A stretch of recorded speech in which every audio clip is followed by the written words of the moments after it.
मंगलाचरण करेंगे। ओम नमः सिद्धेभ्याय जय श्री ओम नमः सिद्धेभ्याय जय श्री ओम नमः सिद्धेभ्याय। मंगलम भगवान वीरो मंगलम गौतमो गणे मंगलम कुंद कुंदाद्यो जैन धर्मोस्तु मंगलम सर्वमंगल मांगल्यम सर्व कल्याण कारकम प्रधानम सर्वधर्माणां जैनम जयतु शासनम जैनम जयतु शासनम जैनम जयतु शासनम। परमात्म प्रकाश ग्रंथ के का दोहा नंबर 74 हम आज पढ़ने जा रहे हैं, अध्याय 2 का। और जिसमें हमने अभी तक जो पढ़ा बैकग्राउंड में, वो ये पढ़ा कि धर्म में एक शब्द मात्र में समेटा जा सकता है, समाहित किया जा सकता है, और वो शब्द है शुद्ध निश्चय नय से होने वाला शुद्ध भाव। उसी को धर्म कहते हैं, उसी को वीतराग भाव कहते हैं, उसी से सारे काम बनने वाले हैं, उसी से मुक्ति मिलने वाली। तो जो एक शब्द में जो सिमट करके आया, जो आगे भी उसी की अपन चर्चा करेंगे, उस शब्द मात्र में बहुत कुछ भरा हुआ है। एक शब्द बोलने से कि हमको तो जो परम शुद्ध भाव है उस भाव में अल्टीमेटली आना है, उसी में सारे संयम नियम आदि समाहित हो जाएंगे। उसी में सारी जो नीचे की भूमिकाएं से ऊपर उठ करके जो उत्कृष्ट भूमिका है उसमें हम आरूढ़ होंगे और अंततोक्त्वा मुक्ति को प्राप्त करेंगे। तो वो जो परम शुद्ध भाव है, निश्चय शुद्ध भाव है, या वीतराग निर्विकल्प समाधि का भाव है, वो सब एक ही बात है। उस एक शब्द में सब कुछ समाहित है। हमारी सारी तपस्या, हमारा सारा लक्ष्य उस एक शब्द में समाहित हो गया है।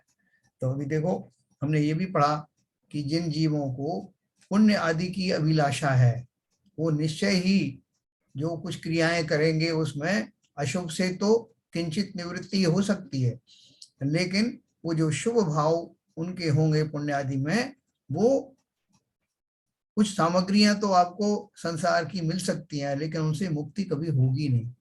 तो इसलिए जिन जीवों को वास्तव में मुक्ति का मार्ग चूज करना है, चयन करना है, उनको ये अशुभ तो छोड़ना ही छोड़ना है, शुभ को भी एक स्टेज पर छोड़ना होगा, और तदुपरांत ही हमें शुद्धोपयोग का सामना होगा।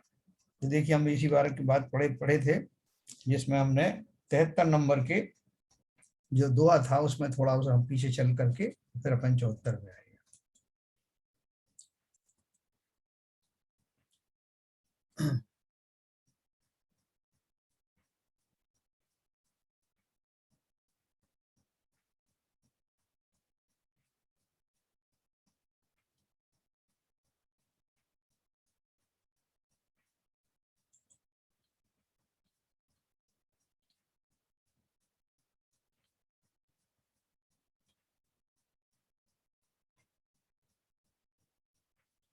इसमें एक सांख्य मत के बारे में 72वें श्लोक में आया था। देखो 72वें दोहे में इसमें था आहार अभय औषध, और थोड़ा सा पहले से ले लें।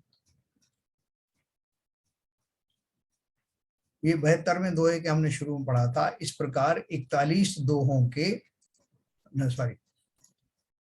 71 दोहे का जो अंतिम भाग था उसमें क्या लिखा था, शुभ अशुभ इन दोनों में से अशुभ तो सब प्रकार से निषिद्ध है, नरक निगोध का कारण है, किसी तरह भी उपादेय नहीं है, हे है तथा शुभोपयोग प्रथम अवस्था में उपादेय है और परम अवस्था में उपादेय नहीं है, हे है। हमने यहाँ तक इसकी चर्चा की थी। तो क्या बोल रहा है कि हमारी जो प्रथम भूमिकाएं हैं, उन भूमिकाओं में न केवल हम ये जानते हैं कि अशुभ भाव नरक निगोद के कारण है, बल्कि हमारी चर्याएं भी अब ऐसी ही हो चली हैं जिनमें हम खोटे भावों से बचते रहते हैं, लेकिन शुभ भावों से का हमें बहुत अच्छी तरह से रहस्य पता नहीं।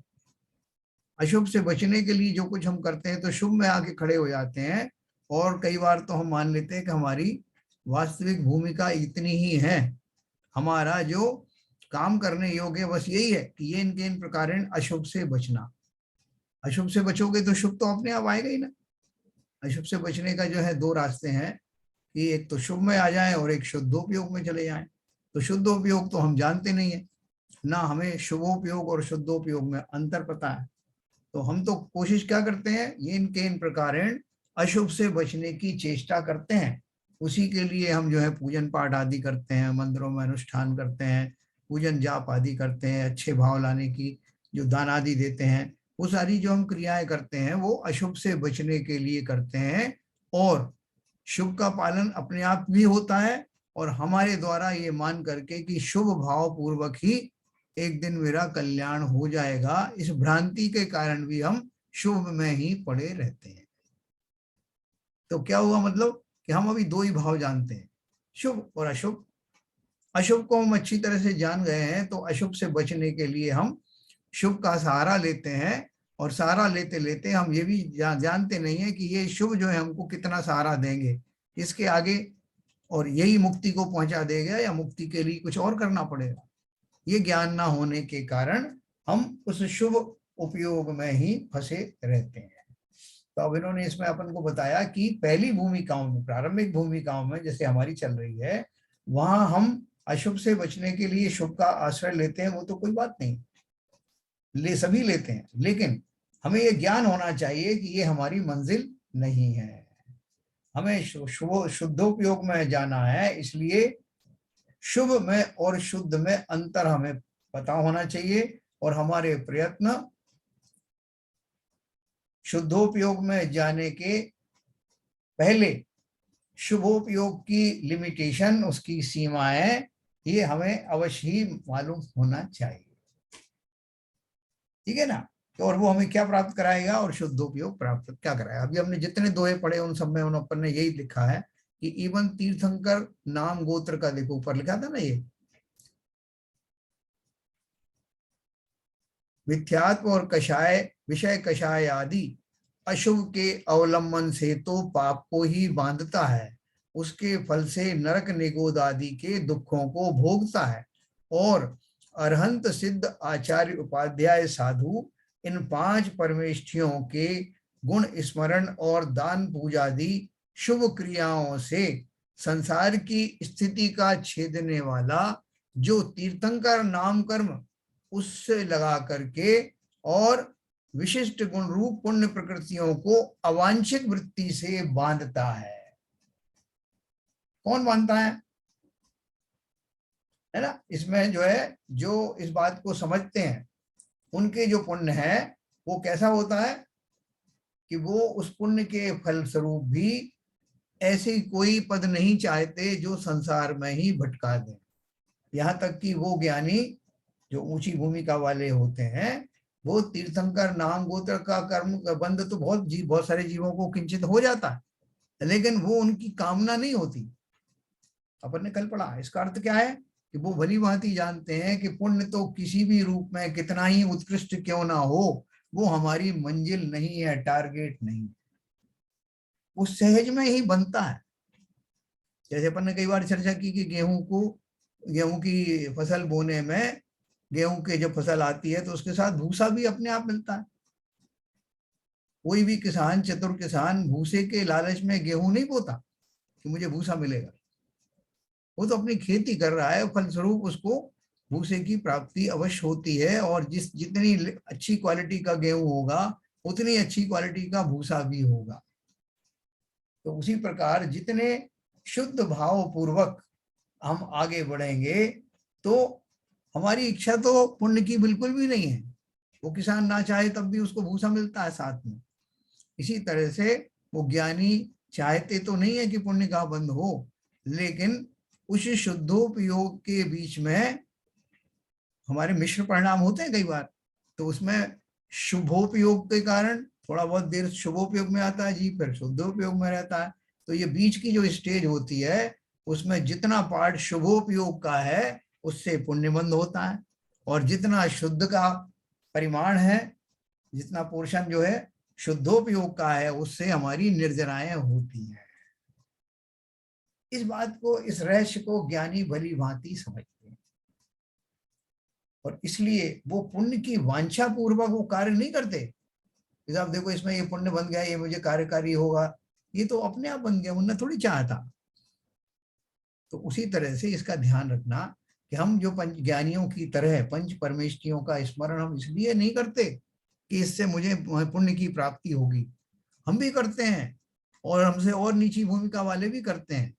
लेकिन अब हमारे चिंतन में एक फर्क अवश्य आ जाना चाहिए कि मैं इनका चिंतन इसलिए करता हूं कि इनमें से पहले दो परमेष्ठी तो पूर्ण वितरागी हो गए, अनंत और सिद्ध, इसलिए मैं उनको नमस्कार करता हूं कि उन्होंने उस मंजिल को प्राप्त कर लिया।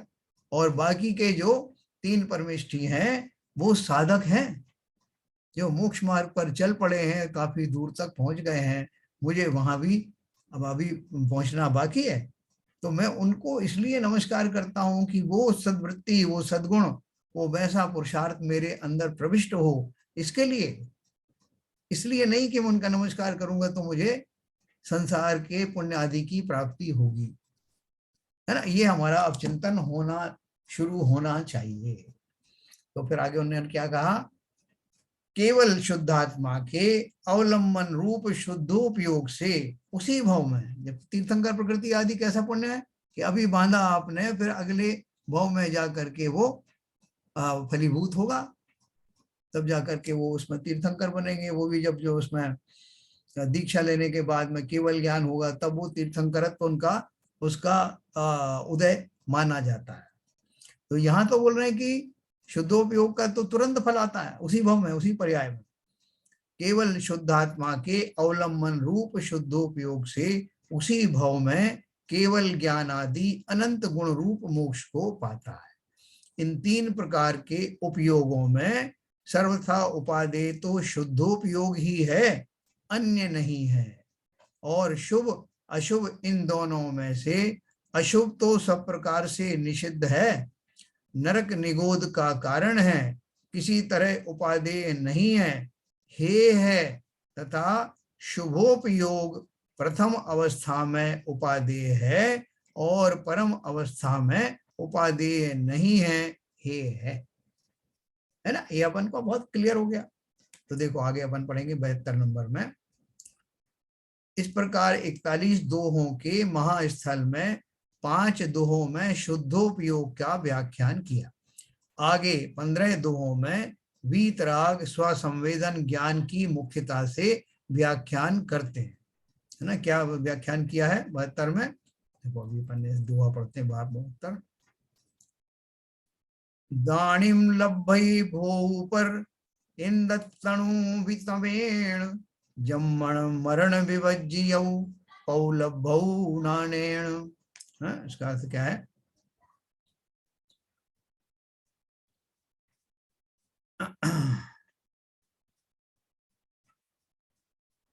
दान से, है दान से क्या हो रहा है, नियम करके 5 इंद्रियों के भोग प्राप्त होते हैं। भोग भूमियों में भी जन्म होते हैं ना लोगों को, तो उत्कृष्ट दान आदि के प्रताप से होते हैं। तो 5 नियम करके 5 इंद्रियों के भोग प्राप्त होते हैं और तप से इंद्र पद मिलता है। तथा वीतराग स्वसंवेदन ज्ञान से जन्म जरा मरण से रहित जो मोक्ष पद वह ही मिल जाता है। तो सबके बारे में बताए किससे क्या मिलता है। आप जो दान आदि करते हैं, हम जो कुछ और जो बाह्य क्रियाएं करते हैं, उनमें किंचित हमारी परिग्रह से विरक्ति होती है, लोक कषाय की मंदता होती है, उस पूर्वक वो 5 इंद्रियों के जो हमारे भोग हैं उनको, मतलब उसके परिणाम स्वरूप दान आदि करने से या परिग्रह परिमाण व्रत आदि लेने से इंद्रियों के भोग वाली स्थान यानी भोग भूमि आदि में स्थान मिलता है। देवों में भी जाते हैं, वहां भी आपको ये 5 इंद्रियों के भोग आदि की तुष्टि होती है।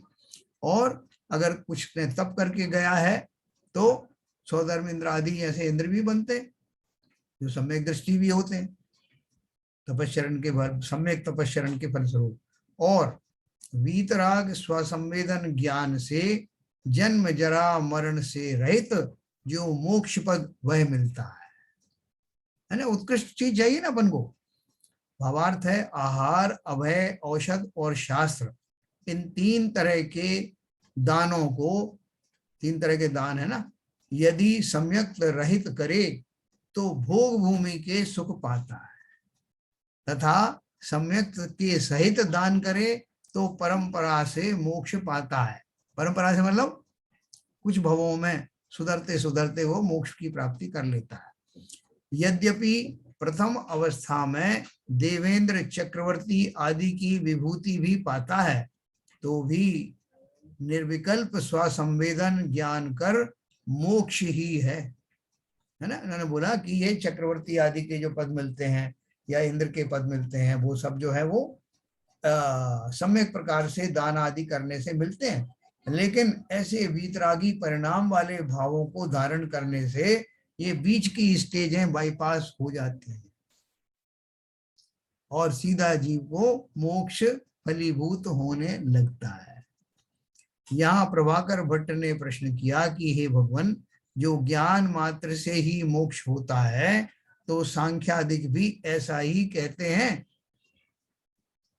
देखो, मैं आपको एक लाइन और ऊपर बताना चाहता था कि जैसे अपन को अमेरिका से हिंदुस्तान आना या हिंदुस्तान से अमेरिका जाना है, तो बीच में बहुत सारे आपको जो है 2-3 आपको ब्रेक करनी है जर्नी। तो वहां जर्नी ब्रेक करने के बाद में आपसे कहा जाएगा भाई साहब यहाँ रास्ते में दुबई पड़ रहा है, यहाँ पे गोल्ड अच्छा मिलता है, ये लेके जाना, या फलाना बीच में ये पड़ रहा है वो लेना, वहां का वो भोजन बीच में अच्छा मिलता है। आप बोलोगे भाई साहब मुझे सीधा पहुंचना है, मुझे अपने गंतव्य स्थान सीधे पहुंचना है, बीच में क्या अच्छा मिलता क्या नहीं मिलता मेरे होम टाउन से अच्छा थोड़ी, मुझे तो अपना घर पहुंचना। तो बीच की जो कुछ भी आपको प्रलोभन है वो सब अपन बाईपास कर देते हैं। हिसाब तो डायरेक्ट फ्लाइट बताइए, तो यही है डायरेक्ट फ्लाइट। कोई बोले नहीं साहब आप इनडायरेक्टली जाइए तो आपको चक्रवर्ती पद भी मिल जाएगा आपको और जो इंद्र पद भी मिल जाएगा, बोले नहीं चाहिए सब।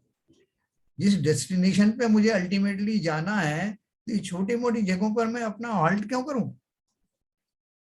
तो ये भाव साथ में रखना। फिर प्रभाकर भट्ट जी ने एक प्रश्न किया कि हे भगवान, जो ज्ञान मात्र से ही मोक्ष होता है तो सांख्यादिक भी ऐसा ही तो कहते हैं कि ज्ञान से ही मोक्ष है, और उनको आप दूषण देते हो, तो ऐसा क्यों।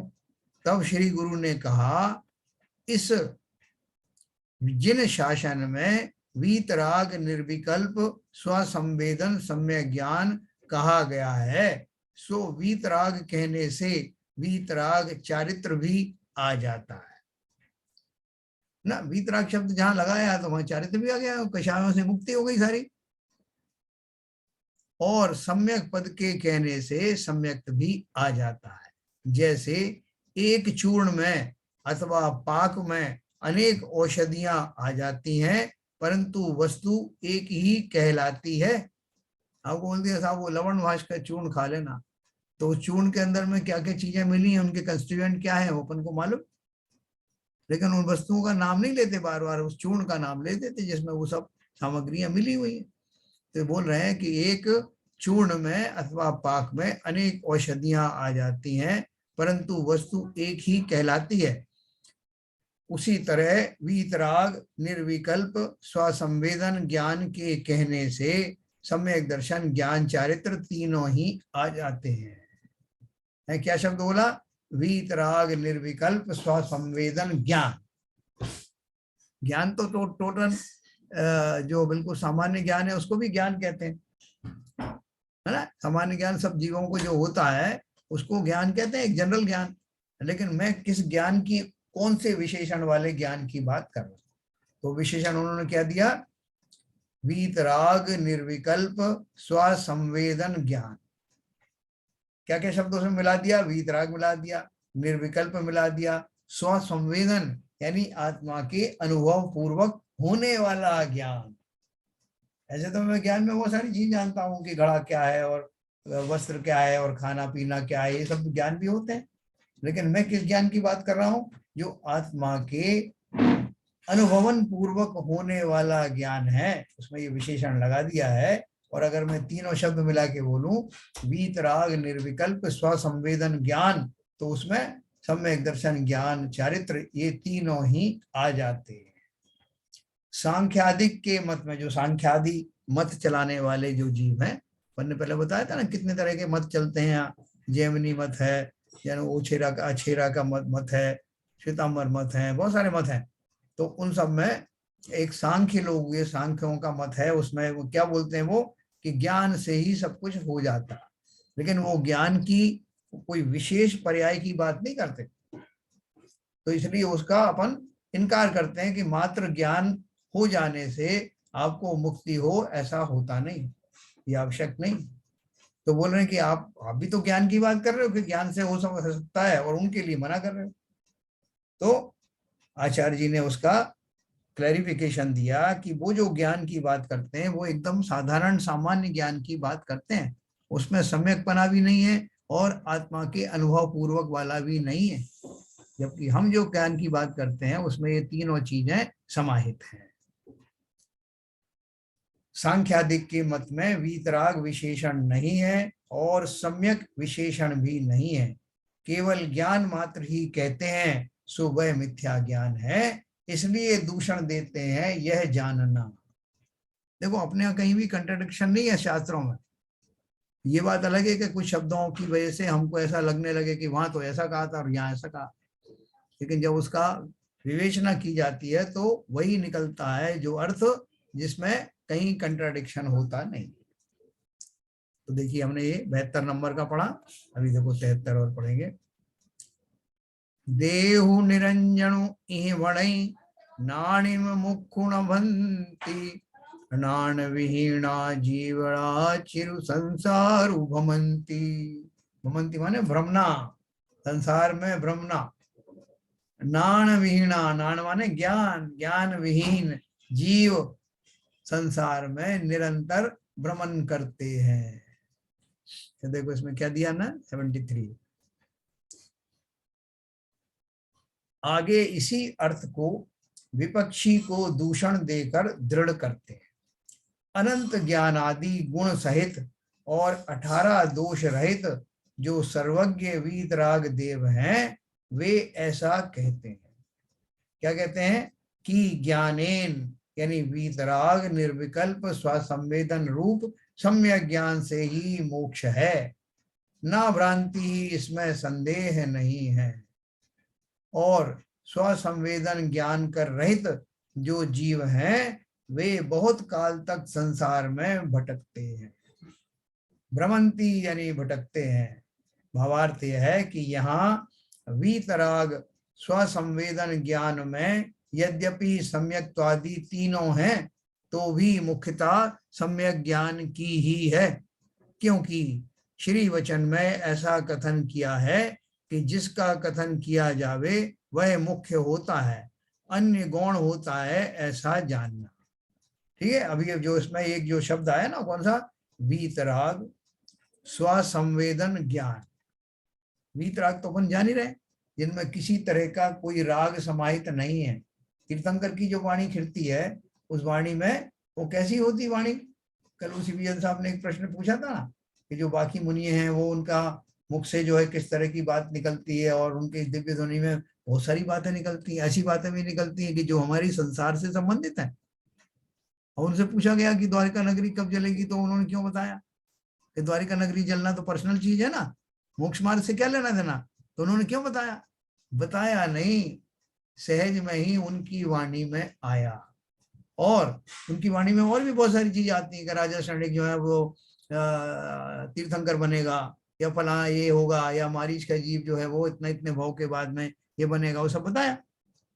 तो वो सारी चर्चा करते समय उन वीतराग के मुख से जो कुछ निकलता है उसमें उन्हें किंचित राग नहीं होता। राग का अर्थ क्या है कि बताने वाली घटना के प्रति उनमें राग द्वेष हो। वो न्यूज रीडर होती है ना, न्यूज रीडर कैसे न्यूज पढ़ती है, आज रात को बुलंदशहर में एक ऐसी घटना हुई, इसमें इतने इतने लोग मारे गए, उसकी ना तो मुखाकृति बदलती है और ना ही वो जो है अपने बॉडी लैंग्वेज से या वचनों से ऐसा लगता है कि वो इसमें प्रभावित हो रही है, हो रहा है, सीधे सीधे जैसा है बताता जाता। हम और आप कहते अरे राम राम राम क्या हो गया, हमें जो भी रिएक्शन करना करो, वो तो एक सीधा स्ट्रेट फॉरवर्ड एक न्यूज है, वो न्यूज पढ़ रही है। ना उसको हर्ष में हर्ष है, हर्ष की घटनाओं में, ना विषाद की घटनाओं में खेद है, तभी वो सच्चा सही न्यूज रीडर है। अगर वो ऐसे कहेगा कि बुलंदशहर में इतने लोग मर गए, हाय राम राम राम, तो वो हटा देंगे उसको न्यूज रीडर के पद से। उसी तरह से जो वीतरागी जिसे बोल रहे हैं, वीतराग की वाणी में जो कुछ आ रहा है वो घटनाओं को बताते हुए भी उन घटनाओं से स्वयं प्रभावित नहीं होते, इसलिए उनको वीतराग की वाणी कहा। ऐसा नहीं कि वीतराग की वाणी में किसी की जो घर गृहस्थी की बात नहीं आएगी, सब आ सकता है, लेकिन वो स्वयं उससे प्रभावित होते नहीं, कोई राग द्वेष उनके मन में आता नहीं। तो इसी तरह से यहाँ जो अपन ने कहा वीतराग स्वसंवेदन ज्ञान, तो उसमें कैसा ज्ञान है? वीतरागी है अर्थात मुझे किसी तरह का कोई लगाव नहीं है, कोई राग द्वेष नहीं है, कोई कषाय नहीं है। ऐसा होने के बाद इस भूमिका में होने वाला आत्मा से संबंधित, आत्मा का अनुभव से निकलने वाला जो ज्ञान है, कौन सा ज्ञान? जो आत्मा को स्पर्श करके आया हुआ ज्ञान है, वो वीतरागी भी है, क्योंकि वीतरागता के धारण करने वाले जीव के वो प्रकट हुआ है, इसलिए वो वीतरागी है। समस्त कषायों से रहित होने के बाद जो दशा आई है उस जीव के वो प्रकट हुआ है, और आत्मा के अनुभव पूर्वक हुआ है वो ज्ञान, इसलिए वीतराग स्वसंवेदन, यानी आत्मा के संवेदन पूर्वक उत्पन्न होने वाले ज्ञान को वीतराग स्वसंवेदन ज्ञान कहते हैं। बहुत सिंपल शब्द है, और वो बोल रहे हैं ये शब्द जो है इसमें तीनों ही चीजें निहित हैं। वीतराग जीव कब होगा? जब उसको वेद विज्ञान होगा। अब वेद विज्ञान होगा, वस्तु स्थिति का उसको पता होगा, तो पता होगा तो सम्यक दृष्टि होगा, सम्यक दृष्टि होगा तो सम्यक ज्ञान भी साथ में ही होगा। और सम्यक ज्ञान भी कैसा होगा? जो सम्यक पूर्वक होने वाला ज्ञान है वो आत्मानुभव पूर्वक ही होता है, और ऐसा जीव आत्मा के अनुभव में निरंतर बना रहना चाहता है, तो उसकी वो निरंतरता ही चारित्र है। इसलिए इस एक शब्द में वीतराग स्वसंवेदन ज्ञान में यद्यपि ज्ञान शब्द मुख्यता से प्रयोग किया गया है, तथापि इसमें सम्यक दर्शन, ज्ञान, चारित्र तीनों ही समाहित है। ठीक है, ये शब्द जो है आपको बड़े आगे के जो ग्रंथ अपन पढ़ेंगे, समय सार आदि, उन सब में काम आएगा। तो मुख्यतः सम्यक ज्ञान की है, क्योंकि श्री जिन वचन में ऐसा कथन किया है कि जिसका कथन किया जावे वह मुख्य होता है। आगे फिर भी देखो अपन 174वां और पढ़ेंगे। आगे फिर भी इसी कथन को दृष्टांत और दाष्टांत से निश्चित करते हैं। देखिए इसको पढ़ते हैं। नाण विहीण है मुख पौ जीवम का सुवजोई, बहुए सलिल विरोलिय करु चोप डौटना होई, चोपण होना होई। ये हमारा 74 नंबर। आगे फिर भी इसी कथन को दृष्टांत और दाष्टांत से निश्चित करते हैं। जो सम्यक ज्ञान कर रहित मलिन चित्त है, अर्थात अपनी बढ़ाई, प्रतिष्ठा, लाभादि दुष्ट भावों से जिसका चित्त परिणित हुआ है, और मन में ऐसा जानता है कि हमारी दुष्टता को कोई नहीं जान सकता, ऐसा समझकर वीतराग परमानंद सुखरस के अनुभव रूप चित्त की शुद्धि को नहीं करता, तथा बाहर से बबुला कासा वेश मायाचार रूप लेकर लोक रंजन के लिए धारण किया है, यही सत्य है। इसी भेष से हमारा कल्याण होगा इत्यादि अनेक विकल्पों की कल्लोलों से अपवित्र है, ऐसे किसी अज्ञानी के मोक्ष पदवी हे जीव मत देख, अर्थात बिना सम्यक ज्ञान के मोक्ष नहीं होता। हाँ देखो क्या बढ़िया बात कही उन्होंने, और बात कहाँ से लेके आए और क्यों लेके आए। देखो बोल रहे हैं कि बहुत सारे जीव जिनका चित्त मलिन होता है, और मलिनता कितने किस किस प्रकार की हो सकती है उसका एक उदाहरण उन्होंने दिया। क्या दिया? कि जो सम्यक ज्ञान से रहित मलिन चित्त वाला है, तो वो कैसा करेगा? अपनी बड़ाई, प्रतिष्ठा, लाभादि के लिए दुष्ट भावों में लगा रहेगा। और उसको ये गलतफहमी रहेगी कि मेरे ये अंदर के परिणाम किसी को पता नहीं है।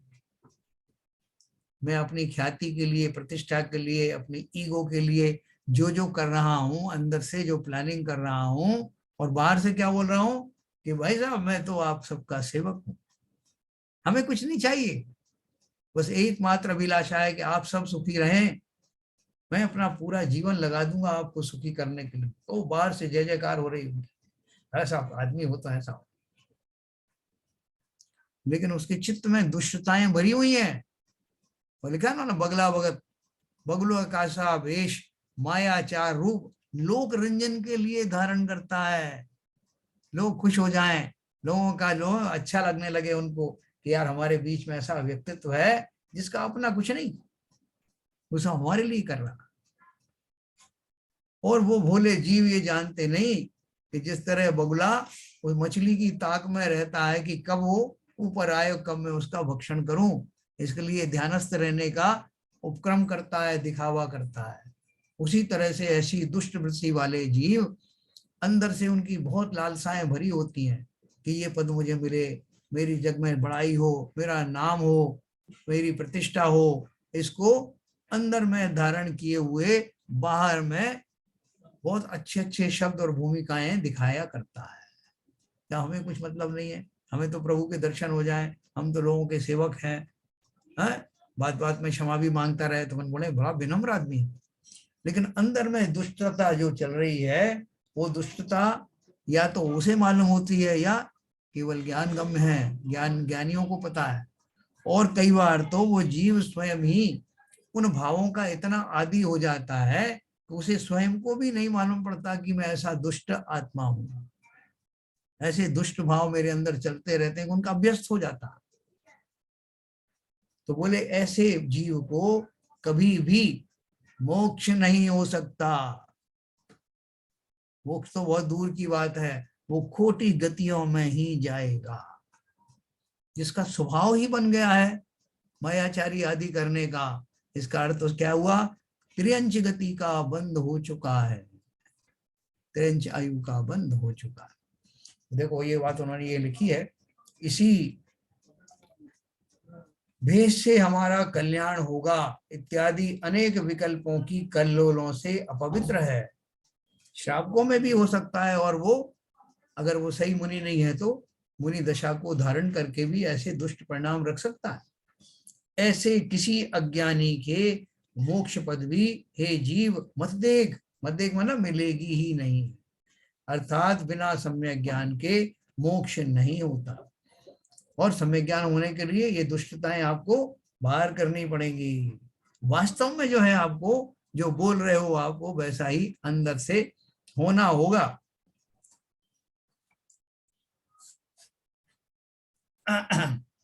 उसका दृष्टांत कहते हैं, पानी के मथने से भी हाथ चिकना नहीं होता है। जिनका भाई साहब थोड़े से हाथों को जरा चिकना कर लो जिससे आप कुछ काम कर पाए, तो वो हाथ चिकने करने के लिए गए, वो पानी से हाथ चिकने की, वो नाक रगड़ा उन्होंने, लेकिन वो चिकना हुआ नहीं। दरवाजा बंद कर देना बेटा, है ना। तो इसलिए उन्होंने क्या लग कहा, जल में चिकनापन है ही नहीं, जैसे जल में चिकनाई नहीं है वैसे बाहरी वेश में सम्य ज्ञान नहीं है।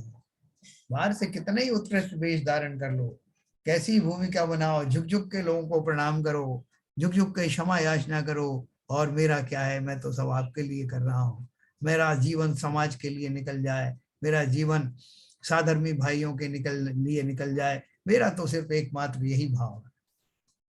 लेकिन हम ऑनेस्ट नहीं होते, मन वचन काय की एकता पूर्वक, जिसे ईमानदारी कहते हैं। ईमानदारी का अर्थ क्या है, मन से वचन से काया की एकता पूर्वक जो भाव रखे जाएं वो पूर्ण ईमानदारी है।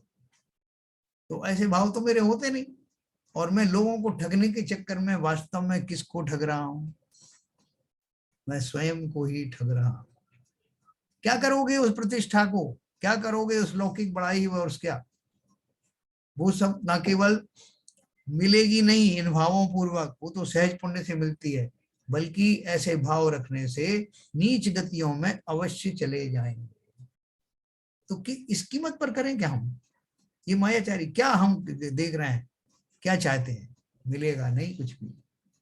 ये हमको भली भांति योगेंदु देव जी बीच बीच में समझा रहे हैं। एक लाइन अगर आपको बोल दी कि सम्यक ज्ञान के बिना मोक्ष नहीं होता और सम्यक ज्ञान के बिना ऐसे भाव होते नहीं, तो सम्यक ज्ञान के बिना कैसे भाव होते हैं वो उन्होंने बता दिया। ऐसे भाव होते। और एक उन्होंने क्या बोला, जल में चिकनापन नहीं होता, जैसे जल में चिकनाई नहीं है वैसे ही बाहरी वेश में सम्यक ज्ञान नहीं है। आप कोई भी पद धारण कर लो, मुनि भी बन जाओ, लेकिन मन में अगर इस तरह के भाव बने हुए हैं, सम्यक ज्ञान आदि की प्राप्ति नहीं हुई, तो आपको 3 काल में भी मोक्ष प्राप्त नहीं होगा। सम्यक ज्ञान के बिना महान तप करो तो भी मोक्ष नहीं होता, क्योंकि सम्यक ज्ञान का लक्षण वीतराग शुद्धात्मा की अनुभूति है, वही मोक्ष का मूल है। वह सम्यक ज्ञान सम्यक दर्शनादि से भिन्न नहीं है, तीनों एक ही है। ना?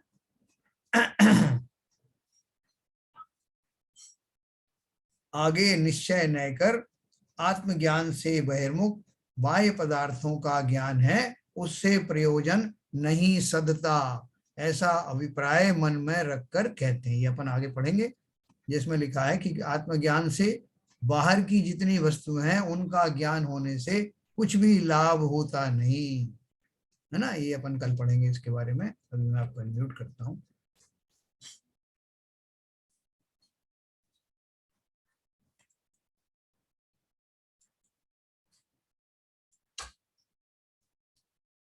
हाँ सर।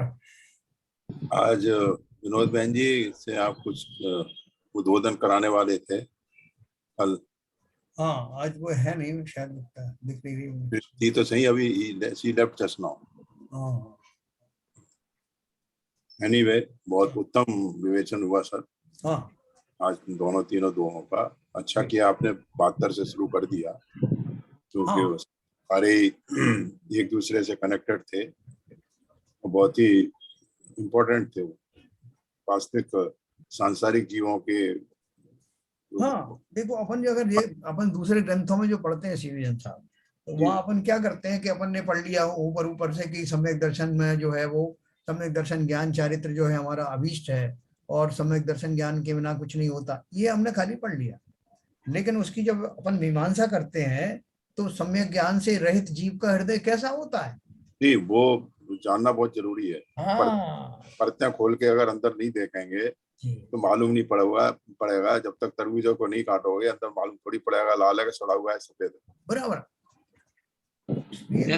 जैसे मैथ्स में सिद्ध करते हैं कोई सूत्र को, वैसे योगेंद्र देव जी हर तरीके से हर दृष्टिकोण से सिद्ध कर रहे हैं कि सम्यक दर्शन ही है जो वो आपको कैसा होना चाहिए। चलें जी, बहुत बढ़िया बात कही। लास्ट में लिखते हैं hence proved. Hence proved. Maths के हर एक सवाल के नीचे लिखते हैं हैंस प्रूव्ड। करेक्ट, क्योंकि वो हर तरीके से निकाल के वो आंसर वही आना चाहिए। तो हर तरफ का आंसर यही है कि वीतरागता के बगैर कुछ भी नहीं है। कितना भी कर लो आप, कुछ भी कर लो, कितने भी सज्जन पुरुष बन जाओ। वो बात सही है, जो विवेचना हुई है अंदर की परतें खोल के, हम सभी जीव उसी श्रेणी में आते हैं कि इसका आईना देखना बहुत जरूरी है। बिल्कुल सही है, बिल्कुल सही है। हम सबके बीच में हम बहुत सारे दुष्ट भाव भरे हुए हैं। यस अनेक जन्मों की वासनाएं ऐसे भरी हुई हैं कि हमारे भी बुद्धि में आती नहीं है। संस्कार ऐसे पड़े हुए हैं सबकॉन्शियस माइंड। मेरे को एक ख्याल आ रहा था, जिसने श्रावक धर्म का जो पालन कर रहा है या ब्रह्मचारी धर्म का पालन कर रहा है, और वो इस परमात्मा प्रकाश को अच्छे से बड़े मनन से कोई पढ़ा रहे हैं, कोई आचार्य देव पढ़ा रहे हैं, तो देखो उनको कितना आनंद आता होगा उसका, क्योंकि उनके जो भाव हैं और उनके जो वो हैं वो हमसे ज्यादा हैं, क्योंकि हम अभी संसारिक से निकाल के 1 घंटे के लिए बैठे हैं अभी, तो हम उसमें विभोर हो रहे हैं, तो वो तो उसी में ही रहते हैं। बिल्कुल सही कहा। वो तो परिष्कृत भावों की स्थिति में उसका वो स्वादन कर रहे हैं। आप सही कह रहे हैं, तो वो उनका तो आनंद अलग होगा ही। देखो, एक राजा भोज थे और एक विक्रमादित्य थे। हाँ। तो विक्रमादित्य का सिंहासन जहां पर गड़ा हुआ था, अंदर जो इतने साल साल निकल गए तो वहां एक टिपू सा बन गया था, टिपूला बन गया था। और उस टिपूले के ऊपर में बैठ करके वो राजा भोज जब भी न्याय करते थे तो उनकी भाषा वैसी होती थी जैसी विक्रमादित्य की, वैसी न्याय पूर्णता उनमें आ जाती थी। पहले कहीं कहीं ये भी कथा है कि ग्वाला उसके ऊपर बैठ करके वो न्याय करता था, क्योंकि उसके अंदर वो लगभग वही वाइब्रेशंस जो थे वो आ जाते थे। तो इसी तरह से हम जितने समय तक स्वाध्याय में जुड़ते हैं उस समय हम सबके भाव वो अनोखे हो जाते हैं। सही बात है। भले ही बाकी के जीवन में हम फिर वहीं आ जाएं, लेकिन उतने काल तो अवश्य हमारे भावों का लेवल उच्च कोटि का हो जाता है। क्या हरभजन साहब? मैं एक दूसरे सवाल की तरफ ध्यान देना चाहता था जी। क्या ये संभव है सर कि शुभ भाव करते करते मेरे भाव शुद्ध हो जाए? नहीं, देखो एक क्लियर कट लिखा हुआ है, कई कई जगह लिखा हुआ है कि अगर जो है आप ऐसा मानेंगे कि शुभ करते करते शुद्ध हो जाएगा, तो ये भी मानना पड़ेगा कि अशुभ करते करते एक दिन शुभ भाव हो जाए। सर ऐसा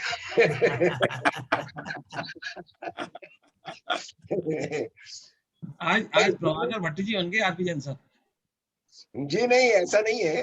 क्वेश्चन बहुत आपने बसा डाला है, मतलब तो जैन साहब उसमें और व्याख्या कर सकते हैं इस पे। हाँ बिल्कुल, मैं व्याख्या करूंगा आपको। मैं एक्चुअली चाहता था कि क्योंकि इससे पहली जो गाथा थी उसमें शुभ अशुभ और मेरे इन भावों की, शुद्ध भावों की चर्चा थी।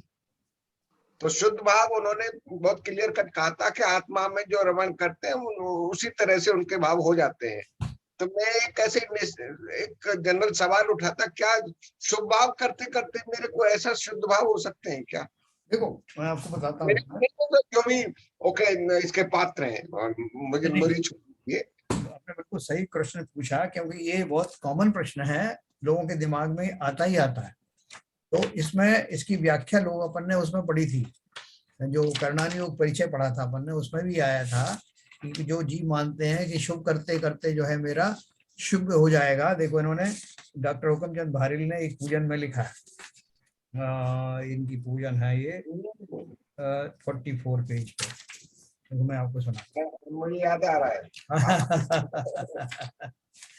देखो इन्होंने लिखा है, हाँ लिखा है, मेरी वो धारणा थी एक्चुअली में उस तरह का वो है। राग धर्ममय धर्म रागमय अब तक ऐसा जाना था, शुभ कर्म कमाते सुख होगा बस अब तक ऐसा माना था, पर आज समझ में आया है कि वीत रागता धर्म आहा, राग भाव में धर्म मानना जिनमत में मिथ्यात्व कहा। हमारे जितने भी शुभ भाव होते हैं उनमें राग अवश्य होता है और शुद्ध भाव में राग होता नहीं। तो आप सोचो कि उन राग भावों से एक दिन जो है वो शुद्ध भाव कैसे हो जाएंगे? समस्त रागों के छूटने की दशा को ही शुद्ध भाव कहते हैं। तो इसलिए उन पूर्वक नहीं होगा, उनको छोड़ने से होगा। लेकिन सर यहाँ पे एक प्रश्न ये है कि अगर शुभ भाव भी तो नहीं कहलाएंगे ना, अगर राग सहित कोई भी भाव है तो वो शुभ भी नहीं कहलाएंगे। इसका मतलब है हमें शुभ की डेफिनेशन को थोड़ा सा रिफाइन करना चाहिए, क्योंकि अगर मैं राग सहित कोई भी भाव कर रहा हूँ, चाहे मैं मंदिर में पूजा कर रहा हूँ या मैं अभिषेक कर रहा हूँ राग के कारण या किसी उससे कर रहा हूँ, तो वो शुभ भाव भी नहीं है एक्चुअली। नहीं देखो, तो शुभ भाव नहीं तो किसे कहेंगे आप बताओ? शुभ भाव तो सर वही है कि आप मतलब समता में रहें और बिल्कुल न्यूट्रल रहें और अपने स्वभाव में रहें, बिना किसी आकुलता के रहें। वही वो आप जो बता रहे हैं वो सब शुद्ध भाव है, वो शुद्ध भाव में आ जाएगा बिल्कुल जी। नहीं सर, लेकिन सर प्रश्न ये है कि जो शुद्ध भाव तो केवल सम्यक दृष्टि को होगा, सम्यक दृष्टि और बियॉन्ड। हाँ ठीक है बात है। तो जो भी मिथ्या दृष्टि से सम्यक दृष्टि बनेंगे, उनको तो मिथ्या दृष्टि है आज, तो वो भी कभी ना कभी तो सम्यक दृष्टि, मिथ्या दृष्टि ही तो सम्यक दृष्टि बनता है। हाँ। नाउ जो भी मिथ्या दृष्टि है, हम बोल रहे हैं कि उसके शुद्ध भाव हो ही नहीं सकते, तो ये बात भी सही है। तो जो भी मिथ्या दृष्टि बनने, जो भी सम्यक दृष्टि बनने वाले हैं, वो कुछ ना कुछ तो करेंगे। हाँ। तो वो ऐसा क्या चीज है जिसके द्वारा, जब हमने क्लियर डेफिनेशन बोल दिया कि शुद्ध भाव सिर्फ सम्यक दृष्टि के हो सकते हैं, लेकिन मिथ्या दृष्टि ही सम्यक दृष्टि बनेगा। हाँ। तो जो मिथ्या दृष्टि जी सम्यक दृष्टि बनने वाला है, वो क्या करेगा? वो शुभ भाव करेगा, अशुभ तो चलो छोड़ दीजिए, न्यूट्रल करेगा। शुभ भाव के द्वारा कुछ ना कुछ तो उसके भावों की प्रवृत्ति रहेगी ना, जिसके द्वारा वो आगे बढ़ के सम्यक दृष्टि बनेगा।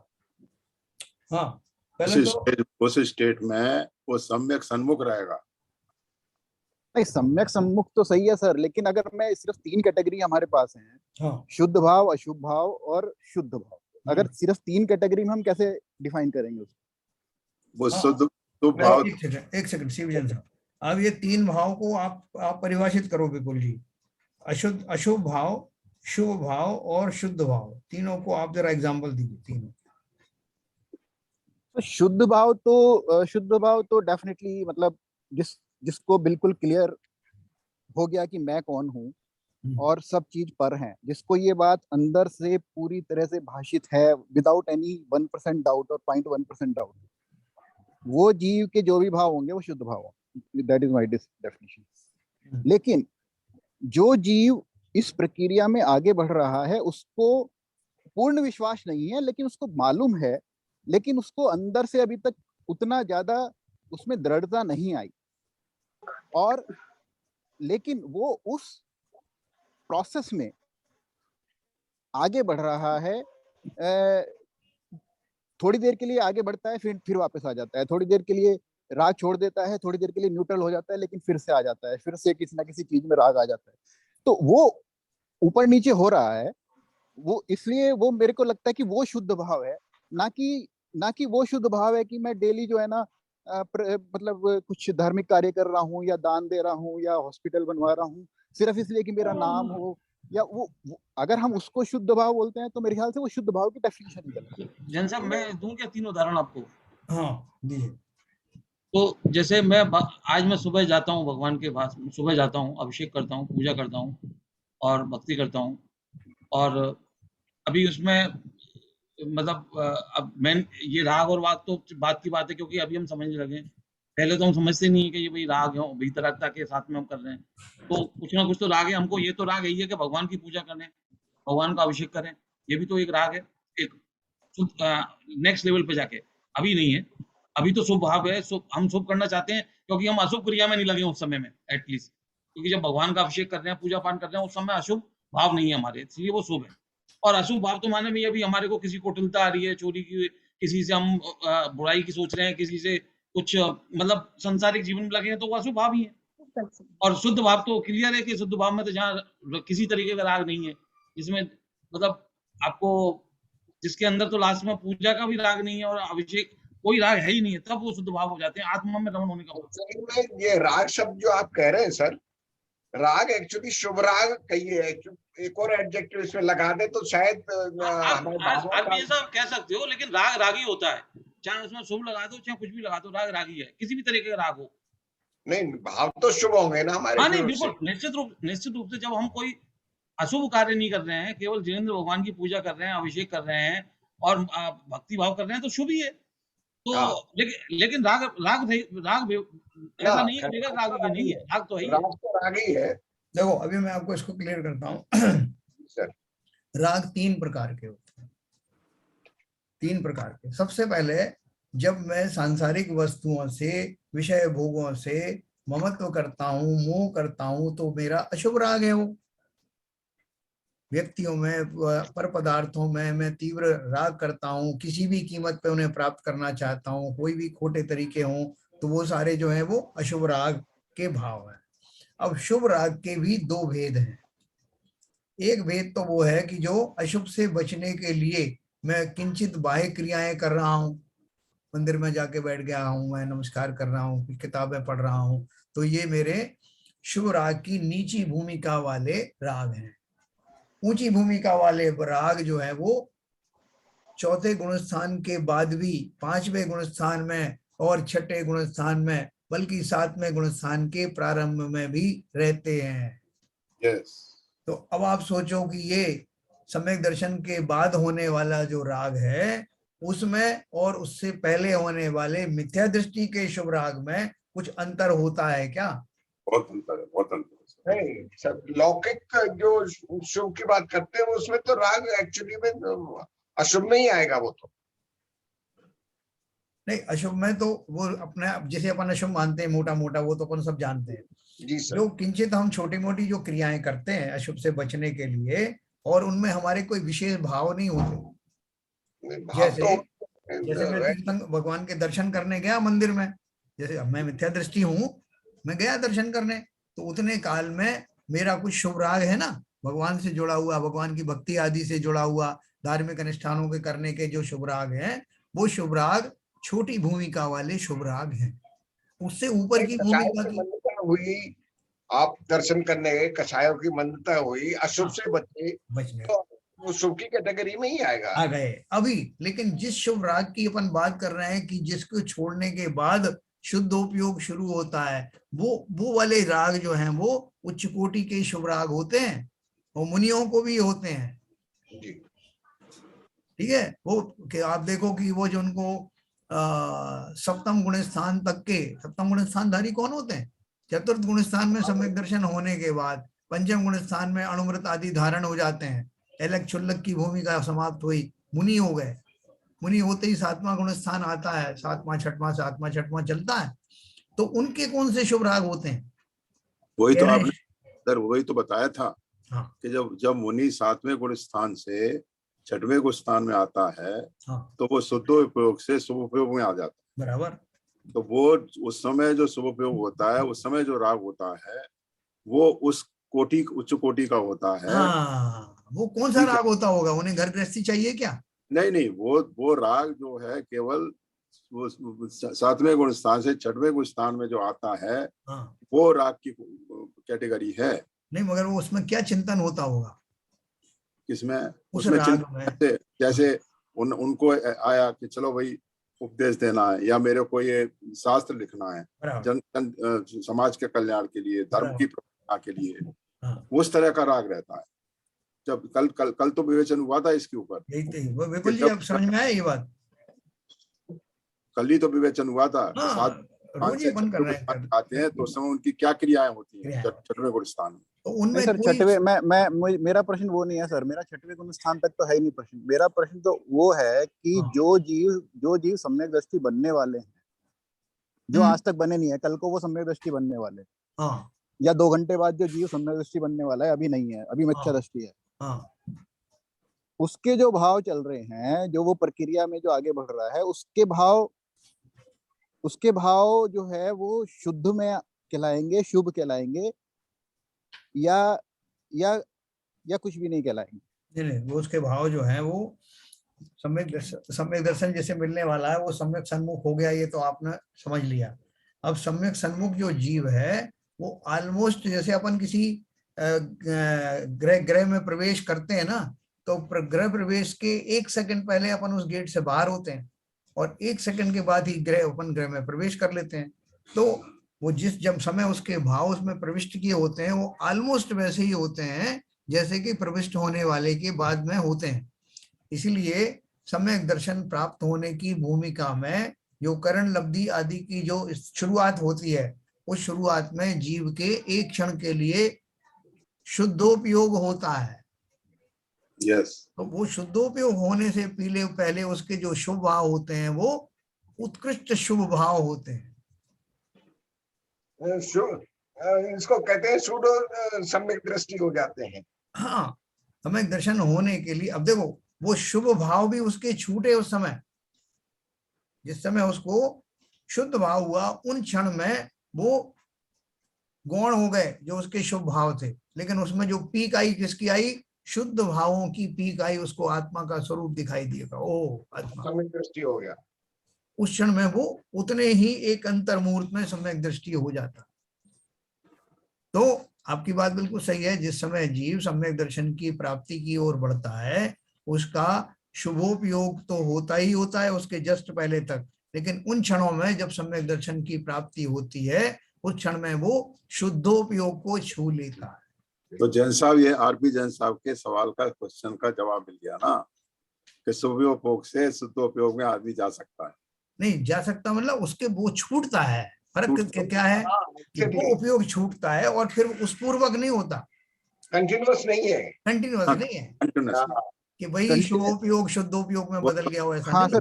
सर कंटिन्यूअस नहीं है। जैसे कि मतलब मुझे ये बहुत दिनों से प्रश्न था कि एक जीव सपोज बहुत ही पाप में उलझा हुआ है, चोरी करता है, मर्डर करता है, सब कुछ करता है, लेकिन वो मार्ग पे आगे बढ़ा, किसी ने उसे उपदेश ना दी, धीरे धीरे मंदिर जाना शुरू किया, धीरे धीरे अभिषेक करना शुरू किया, फिर धीरे धीरे उसने स्वाध्याय किया, फिर उसको आगे आगे बढ़ा और उसको 3 साल लग गए सम्यक दर्शन को प्राप्त करने, उसने प्राप्त कर लिया, 3 साल लग गए। अब दूसरा एक और जीव है, वो भी चोरी करता था, हत्या करता था, सब करता था, उसको भी किसी ने देशना दी और उसने एकदम से मतलब जो है ना अपने को चेंज किया, एकदम से तत्वाभास किया और 10 मिनट में ध्यान में बैठा और 48 मिनट्स में जो है ध्यान लगा के सम्यक दर्शन को प्राप्त कर लिया। उसका 2 घंटे में काम हो गया। सेम अवस्था से आए थे और एक जीव को 3 साल लगे।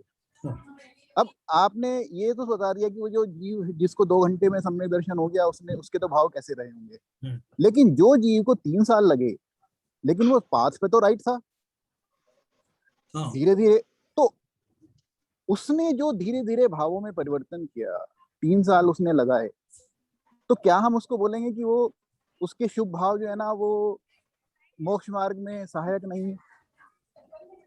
नहीं, वो लेवल की बात है ना। देखो उन भावों पूर्वक करते करते किसी को इतना समय लगा, तो वो समय लगने का अर्थ क्या है कि वो उस लेवल के भाव आने में, उस परिणति में आने में उसको इतना समय लग गया।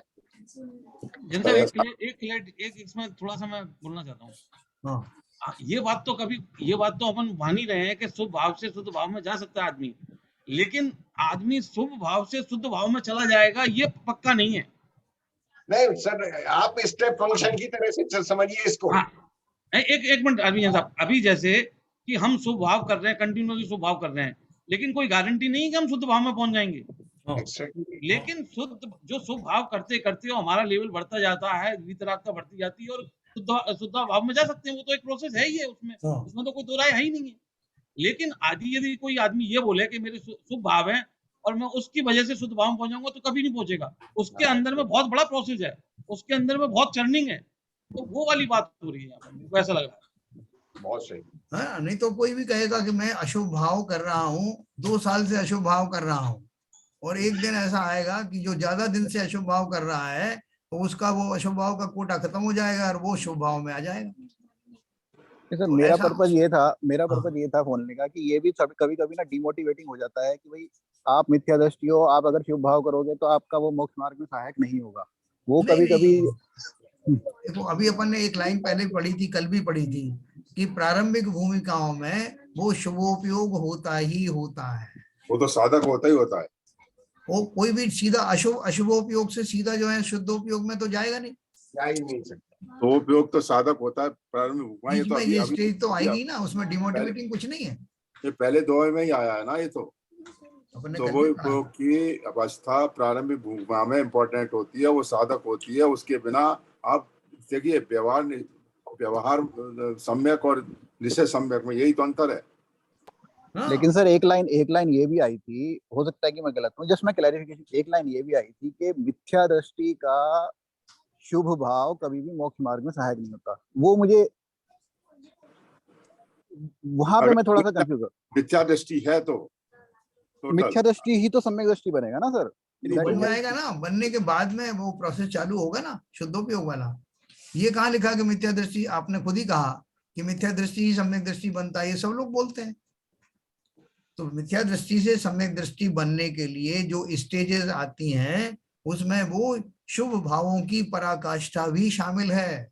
जैसा दूसरी बात यह भी है कि जब तक वो सम्यक दृष्टि नहीं बना है, चाहे उत्कृष्ट कोटि का सम्यक सन्मुख है, तब तब कहलाया वो मिथ्या दृष्टि ही जाएगा।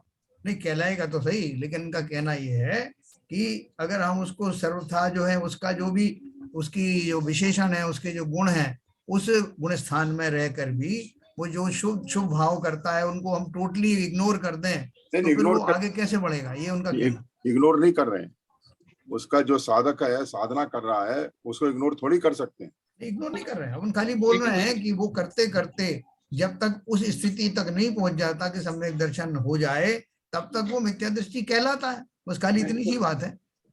लेकिन जैसा आई थिंक जो कंफ्यूजन हो रहा है, क्योंकि हम जिस लेवल पर जा रहे हैं, जिस लेवल पर शास्त्र पढ़ रहे हैं, तो अभी किसी हर आदमी को यदि हम बोले कि भाई आपके जो आप शुभ भाव कर रहे हो ये आपके मोक्ष में कल्याणकारी नहीं होती हैं, तो इतनी जल्दी उसके गले से उतरेगी नहीं। क्योंकि लेकिन उसका जो असली मतलब जो एक लेवल बाद आदमी को समझ में आएगा, हाँ ये बात तो सही थी, क्योंकि हम वो शुभ काम वर्षों से कर रहे हैं, 40 साल से लोग पूजा कर रहे हैं, पूजा पाठ कर रहे हैं, भक्ति कर रहे हैं, दान धर्म दे रहे हैं, सब कर रहे हैं, तो उसका मतलब क्या है कि उनके शुद्ध भाव में जाने को वो हो गए क्या फिर से? नहीं हुए ना। उसके लिए तो एक टर्निंग पॉइंट तो करना ही पड़ेगा, उसके लिए उस भीतर का मत जाना ही पड़ेगा उसको। कल जो आएगा, जब तक वेद विज्ञान नहीं होगा वो 50 साल तक पूजा करता रहे, जब तक वो स्वाध्याय नहीं करेगा, उसके असली अर्थ को नहीं समझेगा, तो उसका आप कुछ नहीं कर सकते। चलो इसका जो थोड़ा रहस्य इसका कल अपन इसका और रहस्य खोलेंगे अगली वाली उसमें ही जो है दोहे में, क्योंकि हिंदू देवती ने इसके बारे में चर्चा की है। ठीक है सर, चलिए अब समय हो गया। मिथ्यात्म नाश वे को ज्ञान के प्रकाश वे को आपा परोभास वे को भानु सी बखानी है। छाओ द्रव्य जान वे को बंधो विधि भान वे को स्वपरूपी छान वे को परम प्रमानी है। अनुभव बताए वे को जीव के जताए वे को काहू ना सताए वे को भव्य आनी है।